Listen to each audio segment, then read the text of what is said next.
Hey guys, welcome back to the Samsung stage. We're back again, and this time with a brand new game just announced at E3. I've got John with me. Hi John, how are you doing? Nice to meet you. How Nice are to meet you? you too, man. I'm doing really well. Thanks for asking. You know that you're the first person today to ask me how I'm doing. You're my favorite already. But enough about that. Defenders of Time. This is your game. You've just announced it at E3. What is Defenders of Time? Defenders of Time is a multiplayer tower defense, 4-on-4, co-op and competitive. Okay. You can play any number of players from 1 all the way up to 8, and our game remains balanced, even if it's 1-on-4.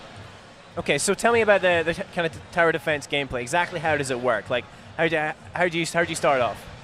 So when you start off the game, we have a bunch of test or basic single-player maps. A lot of people we've found over our testing really don't like jumping into multiplayer. It's actually easier, but I'll get into that in a second. That's right. We get a bit of noise spill from our other stage. Don't worry about it. We'll just shout over Chris Waters. Shout him down. Yeah. Sounds great.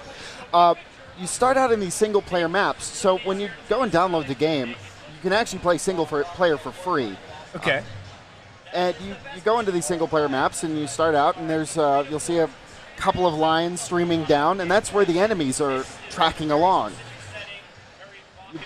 Find out that you can place towers along these paths and actually alter them. It's a full-blown mazing tower defense. We played a lot of tower defenses, and we didn't really like how you couldn't block the paths. Okay. So we made sure that we could do that in this game. Every single map is like that. Anyway, once you get into the game in the single-player mode, you're free to then go and try the multiplayer mode. Multiplayer mode is where it's really at. Okay. So what was your inspirations for Defenders of Time? Like, you know, what kind of tower defense games you looked at before, and you're like, all right, I want to pick bits from that, and this is really type of the feel we're going for. So what really started it was back in the day. I'm sure half the people here remember Warcraft 3. I'm sure everybody does. Zoator, Winter Mall, Argyle TD. That's even older. Cube Defense. I used to play those for hours with my friends. I used to try to get my friends together just to play that in a LAN scenario because it was wonderful.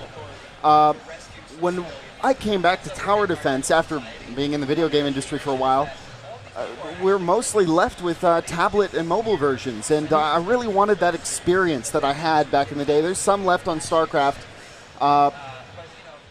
but it's not as rich as it used to be. So we wanted to bring that back and really bring it up to a whole new level. Have you guys released any trailers or gameplay or anything to this point, or is it too early to really show off yet? You're just initially talking about it? All of the stuff is getting posted online as we speak. We started PR operations about a week ago. Oh wow! So this is new. News it gets. Right, great. Yeah. So what's it like bringing this thing? How long have you been working on it actually? We've been working on full production since August of last year. We were doing pre-production since November of the year before. It was quite a. So you've been busy away behind the scenes, and what's it like now to be able to finally talk about it at E3? You know, the biggest games event of the year. How does it feel? What's wonderful about it is it's been something that we know that people would really enjoy. So now that we're able to really properly tell people about it, we've had people in for testing. Mm-hmm. But it's wonderful to see them light up as they play. It makes my day. Fantastic. And how's the reaction been? You know, the people who have you had people? Do you have it here in a capacity that people can come and see or even come and play? Or? We have two full multiplayer games going all the time, and 8 single-player stations running at our booth over in the South Hall. Okay. It's when people walk away, they come back. They bring their friends back. Oh, wonderful!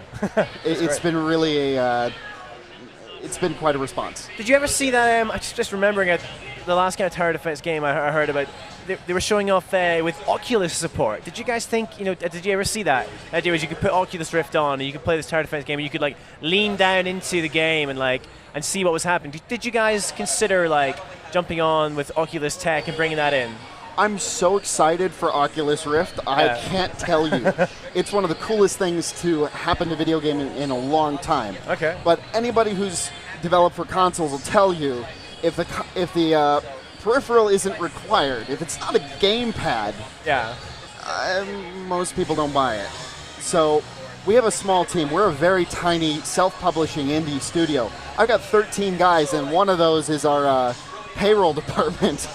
So So you guys are. so we haven't had time for it, but we'd love to. We can see the game running now. And so explain what's going on here. So this map we're calling Babylon right now. It's Okay. it's loosely based on the Hanging Gardens. We got this ready just before E3 happened. So this is what we consider a simple entry map.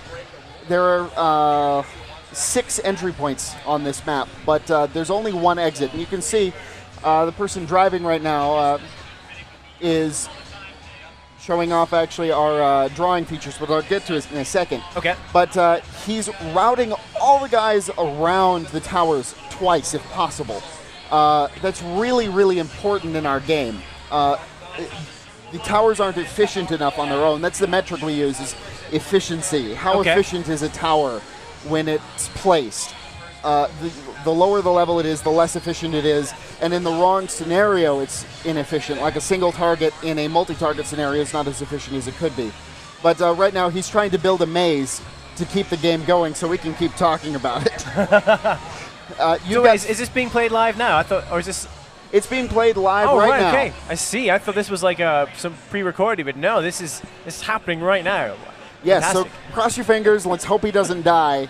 He's actually one of the best players we have, but he's trying to get used to everything backstage. What's his name? Who's playing? What's his name? It's John Lamborn. Come on, John. All right, we're all rooting for you, buddy. He does map development, programming, art. He is incredibly flexible. While John, he just wrote "woo" on the screen there. That was great. While John is trying not to die, if you guys are watching at home and would like to ask some questions or put some questions to John here on stage, just the best way to do that would be to tweet at me. My Twitter handle is @CamFrazRob. That's @CamFrazRob, and I will throw them straight at John, and he'll knock them away. Sounds great. But so what's his strategy? So what's John's main strategy here? Do you think? So his strategy is, hey John, could you bring up the flight paths real quick? All right. There you go. So right now you can see the flight paths. He's trying to get areas on the map where the flight paths are intercepting the ground paths, which are around the edges. Gotcha. And he can pass the ground around twice. Later on, if he survives long enough, actually I see he's got some now. We've got some white towers that have an effect on them called gravity, where air paths can be shifted. As far as we know, we're the first tower defense to ever try this. John, if you could, place some more white towers. So what do the white towers do? So the white towers, their primary function is as a force multiplier. They act to pull in air paths. They reveal stealth units. Later ones can reveal phasing units, which are phasing units. They phase and dephase at certain points in the game, but you can force them to dephase using certain white towers. So we also have a really cool feature in here for multiplayer called that we're just termed drawing, which allows you to draw on the map itself.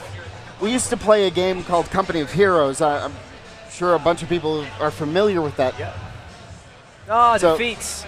John, what happened, John? You were doing so well.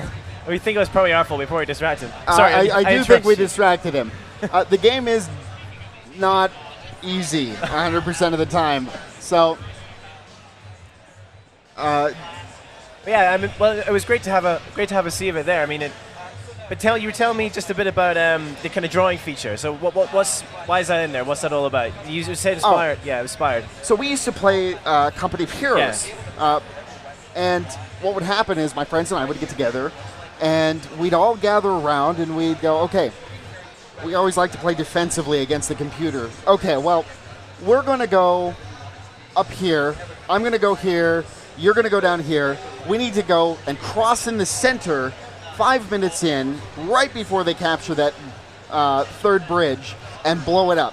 We need to do that. So we prep it in the beginning. And we used to say, wouldn't it be really cool if we could show each other in the Drawing game? on it, yeah, because describing it through words is really difficult. You have to be there. Yeah. It's really hard otherwise. So what we did was we took this and we said, okay, well, how would we accomplish the things that we want to do? First, we have to have integrated microphone support. And second, we need a way to draw and ping very easily. The drawing feature, pinging's common in a lot of games, but drawing, if you hold down shift, you can actually draw out your maze before or during the game. The drawing only lasts for a moment, but it's enough to show somebody what's happening. The other thing is, if you hold down control, you can draw on the UI itself. Oh, wow. So you can say, hey, look, I need you to give me money. And somebody goes, how do I give you money? Well, up in the upper left. No, other left. No, upper left. Oh, you're other. I know we've all had those moments. Yeah. All I need to do is hold down control and circle it. And it works. You can see it on the screen right now. Yep. Fantastic. So, tell me more about some of the units and some of the things you can put down, you can kind of build to... So you got the white towers you mentioned, but what else have you got? So you have two sides in our game. I'll start with the towers. Okay. You have white towers, which are a force multiplier. You have green towers, which are a radius area of attack tower. Okay. They only work against ground, and they're very effective. But they have to be clumped together. If you don't have at least 3 or 4 units, they're just not worth it. So right in the beginning, they're perfect. Then you have black towers, which do amazing single target damage, but they're really, really mediocre against groups. You have lightning towers, which are good against medium densities of units, like we're seeing right here. And there are red towers as well. Okay. Red towers do a ranged area of effect attack. But when you can't quite reach it or you need to hit air, they're not as effective as green, but they can hit air as well. Also, the last tower we have is slowing, which is one of our very favorites. We've got different types of slowing. One does an outright freeze, and one does a line slow, and the other one, the base level one, actually does this ranged slow that can attack air. So we find ourselves in the very end of the game actually using level 1 towers to hit things. Cool. Well, actually, we've got a few questions that come through on Twitter, if you don't mind if I just throw them at you, John. Sounds great. So we have Kevin on Twitter who says, how does Defensive Time compare with similar tower defense game Tower Madness? So is it similar to Tower Madness? I haven't played Tower Madness, okay. But I can tell you how we're a little different from some other ones. Go on, yeah. Our tower defense games only tend to last 10 to 15 minutes. Okay. They're really, really quick. So you'll find a lot of smaller tower defenses do last 2, 3, 5 minutes, but they tend to be a slower experience. One of the problems that John's having right now is that this map is actually a multiplayer map that we broke down for single. Okay. But it hasn't been tweaked for single player alone. So what's happening right now is he's getting the money that 3 players would get. So 3 players get money, and then the commander, which I can tell you all about in a minute, doesn't get any money, but he controls how the other player, what the other team gets. He's getting all the money, and he's barely able to keep up. That's part of how we balance players. If one person drops out, you're okay. Yeah. But if somebody gets together 4 boxes and drops them out on purpose to reduce communication lag, he's suddenly going to get hit with a ton of extra money that he's not going to be able to handle. I see. Okay, we got a few more questions here. I'm just going to keep throwing them at you. So this one comes from Stuart Hopkins. This is a good question, actually. He says, can users create their own levels and share them? So are you it's looking into something level that we've creation? talked about, and it's something that we would love to do. Yeah. It's something that really extends the life of a game. Absolutely. We have a couple of development issues with that. We have effectively a 12-person development team. So one of the problems is our game is based on Unity, which should make it very easy. Yep. But in order to test out the levels, you need to use Unity Pro, which means that you'd have to buy a Unity Pro before you could actually mock up the levels. But it's something we'd like to do in the future. So you'd either have to find a way of, you'd have to build your own tools, I guess, to enable people to build the levels without Unity Pro or something like that, which That's sounds exactly like a lot of work. what it is. Our engineers can do it. It's just a matter of time. Yeah, fantastic. All right, just got one more question, and that is just basically just about platforms. So, people like the look of Defenders of Time. Where can they play it, and when in the future do you envisage this being finished? So we're releasing in August or September for $20. August, September, okay. And on that point, if you own the game and you have 3 other friends or 1 other friend that you want to play with you, they don't have to buy the game. Oh, really? Yeah. I can just say, hey, would you like to play with me? Oh, I don't own the game. Okay, well, that's okay. I do. And we'll play together. It's the old StarCraft spawning system, more or less. Fantastic. But you can play full online. And if you don't have single player, you can play too. So you'll be able to pick up the game at thedefendersoftime.com or 4-lights.com. Those are our 2 sites. And it'll be available August, September. Sometime in there. My engineers maybe promise not to give an exact date. Okay. And $20. And and what systems are you going to be able to play it on, basically? Oh, right.